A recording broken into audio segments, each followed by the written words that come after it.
अस्सलाम वालेकुम वीवर्स, कैसे हैं आप सब। उम्मीद है कि आप सब लोग ठीक होंगे। अल्लाह पाक आपको तंदुरुस्ती वाली ज़िंदगी दें और जो इस दुनिया से जा चुके हैं अल्लाह पाक उनको जन्नत में जगह दें। और ये देखें जी, ये कहाँ जाने की तैयारी हो रही है। ये मैंने अपना जो है ना निकाब का सारा सामान निकाल लिया है। ये मेरी हिजाब कैप थी और ये निकाब था, और ये जो होती है ऊपर चद्दर छोटी वो होती है। और ये देखें, मैं अपने ग्लासेस देख रही हूँ, इसके ऊपर कितने स्क्रैच पड़ गए हुए हैं। इसको मैं साफ़ कर कर के करती हूँ, तो टिशू से तो फिर भी इतने साफ़ नहीं होते, क्योंकि ये मेरे पुराने ग्लासेस हैं। तो जो मेरे न्यू ग्लासेस मैं लगवाए हैं ना, तो वो मुझे मिल नहीं रहे। पता नहीं कहाँ मैं लगा के रख दी हैं, उतारे हैं तो पता नहीं कहाँ रख दिए हैं, मुझे मिल नहीं रहे। तो फिर मैं घर में तो ज़्यादा यूज़ नहीं करती, तो बाहर जाते वक्त मुझे लगाना पड़ता है। तो मैं जब नहीं लगा के जाती बाहर, तो मैं कहती हूँ मुझे लगाने बाहर आने का फ़ायदा क्या हुआ, मुझे कुछ नज़र ही नहीं आ रहा, सही से नज़र नहीं आता। दूर की मेरी आई साइड वीक है, तो मुझे धुंधला नज़र आता है। जो लाइट्स होती हैं ऐसे बिखरी नज़र आती हैं, जब ग्लासेस लगाती हूँ तो फिर वो ऐसे इकट्ठी सही नज़र आती हैं, मुझे क्लियर नज़र आती हैं।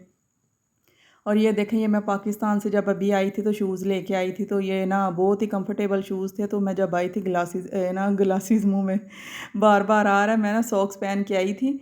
तो चलने में बहुत ज़्यादा, एयरपोर्ट पे पता है आप लोगों को कितना आने जाने में इतना टाइम लगता है, तो कंफर्टेबल होता है, बहुत चलना होता है। तो शूज़ ऐसे जो ना वो बहुत ही ज़्यादा कंफर्टेबल होते हैं। मैं उधर से लेके आई थी। अब ये नहीं मुझे याद रहा कि कौन सी शॉप से लेके आई थी, पाकिस्तान से पहन के आई थी मैं लेके। तो बहुत ही ज़्यादा सॉफ्ट हैं। तो क्या पता नहीं क्या हुआ, मैं इस दफ़ा ग्लासेस नहीं फिर बार बार मेरे मुंह से ग्लासेस निकल रहा है, ग्लासेस वाली बात। सॉक्स नहीं ना पहने, तो राइट साइड पे ना पीछे मुझे ना इस दफ़ा ये लगे हैं। पहले भी मैंने बहुत बार पहन के बाहर गई हूँ, तो नहीं इतना ज़्यादा ना मुझे हुआ इन शूज़ से। तो अब जो है ना बहुत इन्होंने तंग किया मुझे, तो अब गंदे हुए थे तो मैं धोने हैं इनको। और ये देखें, ये ना काफ़ी अरसे बाद ना ये मैं लेके आई हूँ फिलेट्स। ये जो लंबे से पड़े हैं ना, ये मैंने लिए थे नीचे जो पड़े हैं। तो अनमता को पसंद नहीं थे आ रहे, कभी कह रही थी मुझे ये चाहिए, कभी ये कह रही थी कुछ कुछ चाहिए। तो मैंने कहा नहीं, जो ऑफ़र वाले हैं ना, जो ज़्यादा पीस हैं वो लेंगे। और ना पता नहीं, मैं काफ़ी अरसे बाद मैं तो लेके आ रही हूँ आई हूँ। एक बार शायद पहले भी मैं गई थी लेके आई थी। ज़्यादातर ना इसके पापा ही ऐसी चीज़ें लेके आते हैं, उनसे ही मैं मंगवा लेती हूँ। तो अभी वो घर नहीं होते, तो फिर कुछ कुछ ना बच्चों को भी दिल करता है कि बाहर जाके घूमने का। तो जब मैं ये गई हूँ ना, तो मुझे कुछ भी ज़रूरी चीज़ नहीं थी चाहिए मार्केट में जब गई हूँ। जब जाएँ तो कुछ ना कुछ फिर ऐसी चीज़ नज़र आ जाती है, तो कहते हैं ले लेते हैं। फिर बच्चे जो है ना वो बहुत तंग करते हैं, उनको जितना दिल है समझा लें घर से कि हर चीज़ सच कह रही हूँ आप लोग को भी पता होगा कितनी चीज़ें घर में आई हुई हैं। वैसे भी इसके पापा लेके आते रहते हैं, और इसके मामू आए थे तो वो भी फिर लेके आए थे। फिर इसके पापा गए हुए थे उधर, फिर उस ने मामू ने इनको इतने सारे जूस दिए इनके लिए और वालों के लिए। तो बच्चों का तो दिल ही नहीं भरता चीज़ों से। ये लेके आई थी मैं, फिर ये मैंने इनको बना के दिए। काफ़ी अरसे बाद ने फ्रोज़न जो ना आइटम ऐसी चिकन वाली ना लेके आई थी। तो मैं वैसे तो मुझे नहीं अच्छी लगती, मैं कहती हूँ क्या करें, फिर जब देखती हूँ कि सारी दुनिया खाती है क्या करें हम, क्योंकि इतना टाइम नहीं होता हर चीज़ बंदा खुद बना के दे बच्चों को घर में। तो बंदा थक भी जाता है, दिल भी नहीं करता कभी कभार। और जब मार्केट गई तो मैंने इनको बोला ये चीज़ ले लें, ये चीज़ ले लें। मेरा ये दिल होता है कि कुछ ऐसी चीज़ हो जो हेल्दी हो खाने में, और ना पूरा पैक ले लें, वो ना सस्ता पड़ जाता है। और ये छोटी छोटी चीज़ें लेती हैं, तो ज़ाहिर है जो फिर शॉप्स वाले होते हैं वो छोटी जो एक एक पैक देते हैं निकाल के, तो वो अपना मार्जिन इसमें में से ले के तो फिर सेल करते हैं आगे। तो बच्चों को तो समझ नहीं ना आती। मैंने कहा कि ये एक पूरा पैक ले लेते हैं, ऐसी चीज़ें दो तीन ले लेते हैं, तो रोज़ की रोज़ ना एक एक निकाल के मैं आपको दिया करूँगी, वो खा लेना आप लोग। तो कहती हैं नहीं हमने नहीं लेना। तो मैंने कहा चलो ठीक है ना लो, मैं ना ये ले लेती हूँ। तो मैं अंशा के लिए ले रही हूँ, या मैं आप लोगों के लिए नहीं ले रही। तो फिर उधर से इसने कभी कुछ उठाएँ कभी कुछ उठाएँ, तो फिर मार्शमैलो का पैक लेके आई हैं। तो वो आप लोगों ने देखा ही होगा। तो वो इनको ना या नज़र आएगा आप लोग को आगे।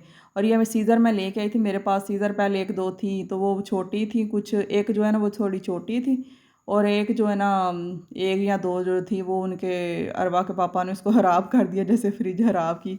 कोई बात नहीं मानते, अपनी मर्ज़ी करते हैं, अपने तजर्बे करते रहते हैं। ये मेरे पास जो है ना विनीगर था, तो वो एक्सपायर हो गया हुआ था, पाकिस्तान जाने से पहले का था।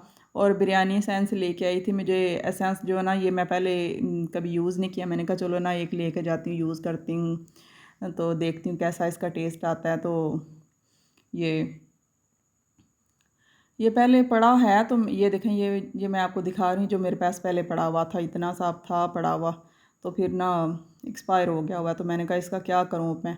और ये मैं निकाल के दिखा रही थी आप लोगों को कि ये देखें, फ्रिज में इतनी जगह ना हो तो इतने इतने बड़े डिब्बे रखने की कोई ज़रूरत नहीं, उसको निकाल के पैकिंग के अंदर से तो ऐसे जो है ना वो जगह कम लेती हैं चीज़ें। तो ये देखें, ये मैं कैशोज़ लेके आई थी। अब पता नहीं मैं सही बोल रही हूँ कि इसको कैशोज़ बोलते हैं कि क्या, वैसे तो बोलते हैं काजू बोलते हैं, जो रोस्टेड काजू हैं, इतने मज़े के थे। तो जब आके इन्होंने मार्शमेलो खा के गंद, उसको मैं तो बोलती हूँ खा के, तो फिर ना जब ये मैं दिखाई ना अंशा को, मैं दे रही थी चीज़ ना, ये जो है ना काजू दे रही थी, तो कह रही थी, चेक किया उन्होंने तो कहती हैं ये तो बहुत मज़े का है, हेल्दी भी है मामा जी, बहुत अच्छा है। तो मैंने कहा अब क्या करूँ मैं, अच्छा है तो मैं आपको नहीं दूँगी अब। तो मैं उनके साथ मजाक कर रही थी, देना तो था, फिर मुझे पता था बच्चे हैं, बच्चों को देना तो है, इनके लिए मैं लेके आई हूँ। तो वो इनको बहुत ज़्यादा फिर पसंद आए। तो इतने महंगे भी नहीं थे, जितने की चीज़ें ये लेती हैं इतने की यही चीज़ें आ जाती हैं, छोटे छोटे पैक थे। तो जितने की खाने वाली चीज़ें लेती हैं, पाकिस्तान का और हिसाब है। ये एक डिब्बा जो है ना 1 रियाल का था शायद, मुझे अब सही याद नहीं है। तो वो ही जो दूसरा था, जो वो एनिमल्स बने हुए थे जो चॉकलेट वाले कोकोज़ो, वो भी इतने का, वो 900 का था और ये 1 रियाल का था मेरे ख्याल से। तो ये देखें, ये मैंने चटनी बना के फ्रोज़न की हुई थी, फ्रोज़ की हुई थी फ्रोज़ नहीं, फ्रीज़ की हुई थी और ये देखिए इतनी ठंडे क्यूब्स थे ना कि वो जो है ना उसकी पार्सल की डिब्बी जो है ना, वो साइडों से उसके ऊपर ना सारी आइस नज़र आ रही है आप लोगों को। और ये ना मैंने फिलेट्स फ्राई किए करके, तो देखें कितने क्रिस्पी हो गए हुए, तो अंदर से सॉफ्ट हैं बहुत। वैसे तो बहुत ही अच्छे हैं, क्योंकि इधर पाकिस्तान जैसी चीज़ें नहीं होती, जैसे वो उधर चीज़ें चल जाती हैं कि वो लोग शवारमों में जो है ना मरी हुई मुर्गियाँ डाल के दे देते हैं, वैसा इधर कोई हिसाब नहीं है। हर चीज़ को वो पास करके तो उसको देते हैं, ऊपर जो चीज़ लिखी हो वो ही उसके अंदर टेस्ट वगैरह करके, तो ऐसा होता है कि मार्केट्स में आती हैं चीज़ें वो चेक करके सारा कुछ। इधर वैसा कोई सीन नहीं है पाकिस्तान जैसा, और हलाल चीज़ें आती हैं। तो ये वैसे तो बहुत मज़े के थे, पर मुझे नहीं थे इतने अच्छे लगे, क्योंकि मुझे ना स्पाइसी चीज़ें पसंद हैं, तो फिर बच्चों के हिसाब से ठीक थी। तो 2 दिन फिर मैंने उनको ये बना के दिए, तो बहुत उनको पसंद आए। रोटी सालन खाते नहीं बच्चे ना, उनको पसंद नहीं आता ना, ये नहीं कि दालें वगैरह या सब्ज़ी वगैरह, गोश्त भी नहीं खाती, उनको रोटी सालन कहती हैं, हम रोज़ रोटी सालन खाएं, रोज़ रोटी सालन खाएं, अरवा ज़्यादातर बोलती है। और ये मैंने आपको एक वीडियो में बताया था ना, शामी कबाब मैंने बनाए हैं, तो वो मैंने बना के रखे हुए थे, तो 2 मैंने वो साथ फ्राई कर लिए, ये फिलेट से इनको बना दिए, तो ये हमारा जी डिनर हो गया, इन लोगों ने और कुछ भी ना था खाया। तो नहीं, सच मैंने ना ये फिलेट्स जो है ना, वो तो तीला रैप जो थी ना उसके अंदर मैंने इनको लगा के ना, पहले ऐसे ही खाते नहीं है, फिर मैंने कहा वो पड़े हैं 2, तो वो मैंने ना रैप 2 ही पड़े हुए थे, तो मैंने इनको अंदर लगा के ना लंबे 2-2 रख के, तो वो कुकम्बर डाल के लगा के अंदर, तो चटनी डाल के, तो मज़ेदार सा इनका लंच बन गया था। और ये मेरी वीडियो थी छोटी सी।